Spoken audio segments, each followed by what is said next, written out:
Samajwadi party के तमाम नेताओं, हमारी महिला अध्यक्ष रुखसाना सिद्दीकी साहिबा, यहाँ आई हुई तमाम समाजवादी पार्टी की महिला विंग की तमाम महिलाएं, दोस्तों, साथियों, पत्रकार भाइयों, आज सरकार जो है महिलाओं के रिजर्वेशन पे बात कर रही है। 33% महिलाओं को रिजर्वेशन मिलना चाहिए। ऐसा लगता है कि सरकार के दिल में महिलाओं के लिए बहुत ही प्यार है, बहुत ही आदर है। मैं पूछना चाहता हूं, ये नकली आदर कब तक चलेगा? बेवकूफ़ बनाने का काम कब तक चलेगा? हमारी तो सिर्फ यही डिमांड है कि भारतवर्ष जो है गांव में बसता है। भारतवर्ष के अधिकांश लोग किसान हैं, गरीब हैं, दलित हैं, मुस्लिम हैं। अगर रिजर्वेशन देना है तो रिजर्वेशन के अंदर दलित और मुसलमानों का रिजर्वेशन अलग से होना चाहिए। अगर ये नहीं हुआ तो मुस्लिम औरतें, बुर्के वाली औरतें, शरीफ औरतें जो गांव में रहती हैं, जो खेती करती हैं, जिनकी आवाज पार्लियामेंट में बुलंद करना है, उनकी आवाज बुलंद करने वाला कोई नहीं होगा। सिर्फ मॉडर्न लोग, आईएएस, आईपीएस, सेक्रेटरीज, बड़े बड़े नेता, बड़े बड़े कारपोरेट के घर की औरतें पार्लियामेंट जाएंगी और वो आपके समस्याओं की बात कभी नहीं कर सकती। उनको मालूम नहीं समस्याएं क्या हैं। समाजवादी पार्टी रिजर्वेशन के पहले महिलाओं की सुरक्षा चाहती है, इसलिए आज ये मीटिंग बुलाई गई है। मैं देख रहा हूं आए दिन क्या हो रहा है। अगर देखा जाए तो जो प्रधानमंत्री जी कहते हैं कि बेटी बचाओ बेटी पढ़ाओ, शर्म आना चाहिए। बिल्किस बानो नाम की लेडी जो गुजरात में रहती थी, जब गुजरात में फसाद हुआ तो दरिंदों ने जाकर उसके परिवार को मार डाला और उस औरत को नंगा करके उसके साथ कई लोगों ने रेप किया, बलात्कार किया उसका। शर्म आना चाहिए। बलात्कार के बाद जब कोर्ट में मुकदमा चलने की बात हुई तो यह तय हुआ कि गुजरात में इंसाफ नहीं मिलेगा। गुजरात की कोर्ट में जहां बीजेपी की सरकार है, अगर वहां बिल्किस बानो का केस चला तो वहां इंसाफ नहीं होगा, क्योंकि कोर्ट के अंदर भी आजकल मदाखलत हो रही है, इंटरफेरेंस हो रहा है। इससे बड़ी शर्म की और बात क्या हो सकती है? जब इंसान किसी एक बहुत अमीर आदमी से किसी एक फुटपाथ पर रहने वाले गरीब आदमी का झगड़ा होता है तो वो आदमी सिर्फ इस देश के संविधान पर यकीन करके कोर्ट जाता है, और कोर्ट में है चाहे आसमान की ऊंचाई का कोई बैठा हो या सड़क पर भीख मांगने वाला हो, भारतवर्ष के कानून के मुताबिक दोनों को बराबर से हक दिया जाता है। ये कानून है मेरे देश का। वो आदमी वो व्यक्ति ये समझ कर जाता है कि मैं कोर्ट में जाऊंगा, डॉक्टर भीमराव अंबेडकर साहब का कानून, आसमान की ऊंचाई पर बैठे हुए इंसान अगर वो गलत है तो उसके खिलाफ होगा, और मैं एक रोटी के लिए मोहताज हूं, लेकिन ये कानून मुझे बचाएगा और मुझे मदद करेगा। ये देश का कानून है। लेकिन ये शर्म आना चाहिए। बिल्किस बानो का केस मुंबई में चला और उसमें जो है उम्र कैद हुई। किसकी उम्र कैद हुई? जिन लोगों ने रेप किया था। किसने दिया? कोर्ट ने दिया। और जो कह रहे हैं कि बेटी बचाओ बेटी पढ़ाओ, वो बेटी नहीं थी क्या भारतवर्ष की? उसके बाद वो जो जेल में थे उन सबको जेल से छोड़ दिया गया और उनको फूलों का हार दिया गया। और क्या कहा गया कि ये लोग बहुत संस्कारी लोग हैं, ये इनकी चाल चलन बहुत अच्छी थी। जो रेपिस्ट थे वो कैसे उनकी चाल चलन अच्छी हो सकती है? तो इसके खिलाफ आवाज बुलंद करना है कि देश में डिक्टेटरशिप नहीं चलेगी, देश में अपनी मनमानी नहीं चलेगी, जो देश का कानून है वही चलेगा। आपने देखा मोदी जी बहुत परेशान है आजकल। वो कह रहे हैं कि जो इस्राइल में और फलस्तीन में झगड़ा हो रहा है ना, तो भारतवर्ष के लोग जो हैं इस्राइल के साथ खड़े हैं। मोदी जी पहले मणिपुर के साथ खड़े हो जाओ। मणिपुर तो हमारे देश का है। मणिपुर में देखा आपने एक महिला को किस तरह मारा जा रहा है, नंगा करके बाजार में घुमाया जा रहा है, रेप किया जा रहा है हमारे देश के अंदर। फलस्तीन तो बहुत दूर है, बहुत दूर है फलस्तीन और इस्राइल। मेरे देश में जहां पैदा हुए, जहां के प्रधानमंत्री हैं, आप कब बहुत ताकतवर माने जाते हैं। सर्वे में बताते हैं कि मोदी जी दुनिया में सबसे मजबूत हैं, लेकिन मोदी जी आप मणिपुर के लोगों के लिए दुखी नहीं हो। वहां की महिलाएं, वहां की बच्चियां आपके लिए कोई ताकत, कोई आपके लिए कोई उनकी इज्जत नहीं, उनका सम्मान नहीं, और आप जो है दूसरे मुल्कों के लिए चिल्लाते हो, अपने देश की बहन बेटियों को बलात्कार हो, आप चुपचाप रहते हो। मैं समझता हूँ इससे बुरी बात कुछ नहीं हो सकती है। इससे बुरी बात और क्या हो सकती है। एनसीआरबी में 2021 के मुताबिक 3,75,058 औरतें और 90,113 लड़कियां भारत से गायब हुई हैं। बेटी बचाओ बेटी पढ़ाओ, बहुत अच्छा शासन चल रहा है। 2014 के बाद ही भारत आजाद हुआ है, उसके पहले आजादी नहीं थी, गुलामी थी।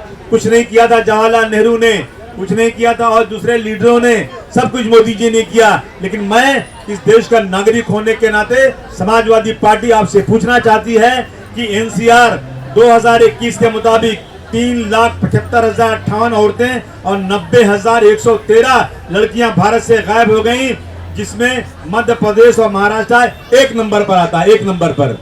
आपको फिर तो बोलता हूं बच्चियों और महिलाओं बहनों, सुनो जरा, 3,75,058 औरतें गायब हो गई, पता ही नहीं कहां है। ये केरल की बात लाए थे 32,000, जब केरल के लिए बात हुई ना तो बोले 3 औरतें बाद में आ गए, 3 पे आ गए।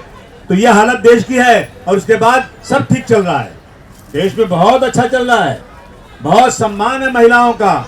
ये महिलाएं गायब हो गई उसका पता ही नहीं, बच्चियां गायब हैं उसका पता ही नहीं, और आप जो है सिर्फ हिंदू और मुस्लिम करने में लगे हुए हो।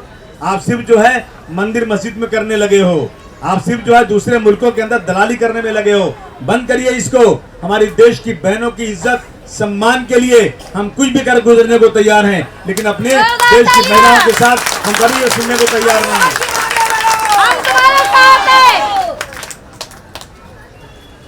एनसीआरबी 2021 के मुताबिक, ये 2021 की बात हो रही है, अभी 23 चल रहा है, इसके मुताबिक महिलाओं के खिलाफ सबसे ज्यादा अपराध मामले में उत्तर प्रदेश 56,083 मामला, जहां बीजेपी की सरकार है। कितनी? 56,083 मामला 2021 में, और महाराष्ट्र में 39,526।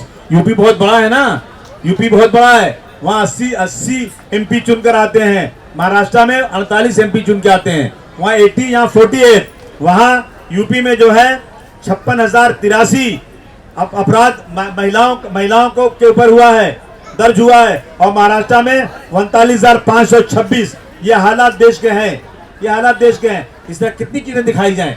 आज महिलाओं के साथ जुल्म जाती बढ़ती जा रही है। ये कह रहे हैं कि हमने 3 तलाक में कानून बना दिया है कि जो कोई 3 तलाक देगा उसको जो है जेल हो जाएगी। वाह मोदी जी वाह, हम औरतों को और परेशान कर रहे हो आपने शरीयत के अंदर मदाखलत की है। मैं आपसे पूछना चाहता हूँ, इतनी बहनें बैठी हैं, मुझे बताओ, अगर किसी के शौहर ने एक साथ में 3 बार तलाक दे दिया और उसको जेल हो जाएगी, ठीक है ना, जेल हो गई, आपने कंप्लेन किया, जेल हो गई, वो जेल चला जाएगा, और जब 3 साल के बाद छूट कर आएगा तो क्या उस महिला को रखेगा?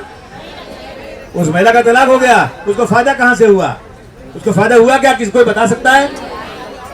कौन सी महिला मुझे ये कह सकती है कि 3 तलाक का कानून खत्म करने, 3 तलाक के कानून पर सजा का प्राविधान लाने पर महिलाओं को आसानी हुई, महिलाओं को फायदा हुआ? कहां से फायदा हुआ? अच्छा, अब अगर 3 तलाक नहीं माना जाएगा, चलो ठीक है, वो आदमी आएगा, जब वो जेल चला जाएगा, उसकी माँ, उसके घर वाले उस औरत को रखेंगे घर में? भाई मेरे बेटे को, मेरे भाई को इस औरत ने कंप्लेन करके जेल भेज दिया है, अब ये औरत को हम घर में नहीं रखेंगे, रखेगा कोई? अच्छा, वो छूट कर आ गया, और आने के बाद कहा भाई 3 तलाक नहीं हुआ, तो कहेगा अच्छा ठीक है, मैं एक दे देता हूँ। तो एक दे देगा, 1 महीने के बाद दूसरा दे देगा, दूसरे बाद तीसरा दे देगा, तब मोदी जी क्या करेंगे? मोदी जी आपको ये कहना चाहिए था कि जिस महिला का 3 तलाक होगा, उस महिला की जिंदगी भर की पोषण करना, उसको पालना सरकार की जिम्मेदारी है। मैं जेल में डाल दूंगा, तब मैं तालियां बजाता मैं कि वहाँ मोदी जी आपने बहुत अच्छा कानून बनाया। जिस महिला को कोई आदमी 3 तलाक देगा, उस महिला की जिम्मेदारी सरकार की तरफ से उसको होगी। तो मैं समझता हूँ हम आपकी वाह करते कि आपने एक अच्छा कानून बनाया। आप तो और औरतों को, आदमी जेल में जाएगा, औरत फुटपाथ पे जाएगी, और आप खुश हो जाएंगे हमने मुसलमानों को तबाह और बर्बाद करने का एक नया कानून लाया। ये है कि नहीं है? दुनिया में वैसे ही होता है, किसी को औरतों को इंसाफ मिलता नहीं है। जी जी बिल्कुल बिल्कुल, आपकी बात सही है, समझा आपने, ये होना चाहिए। तो इस तरह की चीजें हो रही हैं, ये लोग जो है ना इस देश को तबाह और बर्बाद कर देना चाहते हैं। इस्लाम में महिलाओं की बहुत इज्जत है, बहुत ज्यादा सम्मान है। जब इस्लाम आया था उस वक्त और बच्चे पैदा होते थे, उसके पहले उसको लोग कब्र में जिंदा गाड़ दिया करते थे। लेकिन हुजूर सल्लल्लाहु अलैहि वसल्लम ने फरमाया कि बेटी आई ना तो समझना कि आपके घर में बहुत बड़ी दौलत रिस्क आया और बहुत बड़ा सम्मान आपका हुआ है। महिलाओं की बहुत इज्जत होना चाहिए। और माँ के पैरों के नीचे जन्नत किसने बताया, किसने कहा? ये इस्लाम ने कहा है कि माँ की महिलाओं के सम्मान में माँ की खिदमत करोगे तो आपको जन्नत मिलेगी। मैं समझता हूँ कि हमें बच्चियों का बहुत ज़्यादा आदर करना चाहिए, लड़कियों का बहुत ज़्यादा आदर करना चाहिए। बच्चियाँ हमारे लिए बहुत कीमती हैं, लड़कियाँ हमारे लिए बहुत कीमती हैं। महिलाएं हमारी बहन हैं, महिलाएं हमारी बेटी हैं, महिलाएं हमारी माँ हैं, महिलाएं हमारे घर की रौनक हैं। और मोदी जी, आपकी महिला कहाँ है?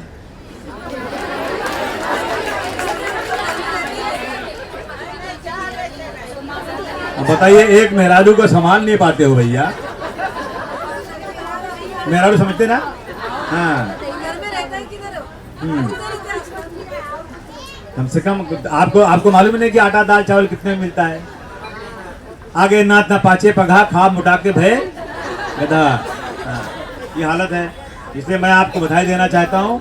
हम लोग समाजवादी पार्टी वक्तन फोक्तन जुल्म ज्यादती के खिलाफ आवाज उठाती रहेगी, चाहे ये अंधे बहरे लोग सुने या न सुने, लेकिन हम मीडिया के जरिया इस आवाज को पहुंचाते रहेंगे। और कोई कितना भी जुल्म ज्यादती करे, लेकिन समाजवादी पार्टी जुल्म ज्यादती के खिलाफ इस तरह सड़क पर उतरती रहेगी। जो भी करना कर रो, लेकिन समाजवादी पार्टी रुकने वाली नहीं है। ये देश आजाद है, देश गुलाम नहीं है। कुछ लोग इस देश को फिर गुलाम बनाना चाहते हैं, इस देश के कानून को में बदली करना चाहते हैं, इस देश में जो बराबरी का दर्जा है उसे खत्म कर देना चाहते हैं, इस देश में जो हिंदू मुस्लिम भाईचारगी है उसे तोड़ देना चाहते हैं। और हम वादा करते हैं, हम हिंदू मुस्लिम भाईचारगी को कभी खत्म नहीं होने देंगे। हम होली आएगी, दिवाली आएगी, गणपति आएगी, दशहरा आएगा, ईद आएगी, बकरीद आएगी, जो भी त्योहार आएगा, हम सब हिंदू और मुसलमान आपस में गले मिलकर के इसको मनाएंगे और इस देश की गंगा जमनी तहजीब को बचा कर रहेंगे। यही समाजवादी पार्टी का संकल्प है। Samajwadi party Samajwadi party Samajwadi party. और आज पास्को कानून बना, कोई रेप होगा तो उसको 3 साल में सजा होगी। किधर सजा हो रहे हैं? रेपिस्ट तो छूट रहे हैं, इज्जत से छूट रहे हैं। और आजकल जो है ना, कानून का भी कोई भरोसा नहीं है। कई करोड़ केसेस पेंडिंग है, 20 से 25 साल तक फैसला नहीं होता है। और जो आदमी कत्ल करता है, मर्डर करता है, 10 साल 15 साल 20 साल घूमता है, उसके बाद कोई उसका फैसला होता है। मैं मांग करता हूँ कि कानून बनाओ। अभी देखा सऊदी अरब में, मालूम है क्या हुआ? अभी एक किस्सा हुआ, एक लड़के से एक दूसरे लड़के की मौत हो गई। शायद जानबूझ के भी नहीं हुई, या चलो जानबूझ कैसे हुआ, मर्डर हो गया। लेकिन वहाँ चाहे जानबूझ के हो या बगैर जाने हो, अगर किसी की हत्या, किसी का कत्ल हो गया ना, तो इस्लाम के मुताबिक कानून अपना काम करता है। 1 साल तक वो लड़का अंदर रहा और उसके बाद फैसला हुआ कि जिसने कत्ल किया है ना उसको फांसी की सजा होगी। और इस्लाम में है खून बहा। अगर घर वालों ने, उसके वारिस ने उसको माफ कर दिया तो फिर पैसे लेके माफ कर दे या फ्री माफ कर दे। पूरी कम्युनिटी उनकी, कई हजारों लोग आए, जितना पैसा चाहिए, 1000 करोड़ 2 करोड़ 5 10 करोड़ 50 करोड़ रुपया ले लो। उन्होंने अपना गतरा जो रहता है, जो अरब लोग पहनते हैं, उनके जूतों पर डाल दिया कि भाई माफ कर दो। लेकिन सामने वाले ने कहा हम नहीं माफ करेंगे। तो क्या वो मालूम है, उस लड़के को फांसी की सजा हो गई। और मेरे देश में होता तो क्या होता?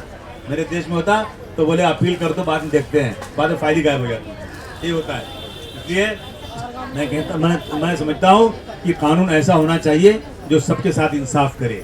जब इंसान पैदा होता है ना, तो चाहे टाटा बिरला हो, चाहे मोदी जी हो, चाहे वो जो अमेरिका का बहुत आजकल बुद्धा चिल्ला रहा है, चाहे वो हो, ये सब के सब जब पैदा होते हैं तो माँ के पेट से ना रोते ही निकलते हैं और कुछ नहीं रहता उनके पास। और 50 साल 70 साल 100 साल की जिंदगी के बाद जब मरते हैं ना, तो फिर फकीर और बड़ा आदमी एक ही तरह से जाता है, खाली हाथ जाता है कब्रिस्तान के अंदर, या जलाया जाता है। 50 साल 70 साल 80 साल की जिंदगी में जो दुनिया में नफरत पैदा हो रहे हैं ना, उसे खत्म करो और भाई भाई की तरह से हो। यही हमारा कहना है। धन्यवाद। आप लोग आए, आपने बातें सुनी। मैं आप सबको बहुत बहुत बधाई देना चाहता हूँ। मैंने घर जाओ, नहीं तो भाई बोलेगा इतना देर तक कहाँ थी, शोहर बोलेगा क्या खाना नहीं पकाई तू आज ने, बेटा बोलेगा अरे अम्मी चली गई थी मैं घूम रहा हूँ। जाओ जल्दी जल्दी खाना पकाओ, आराम से रहो। बहुत बहुत मुबारकबाद।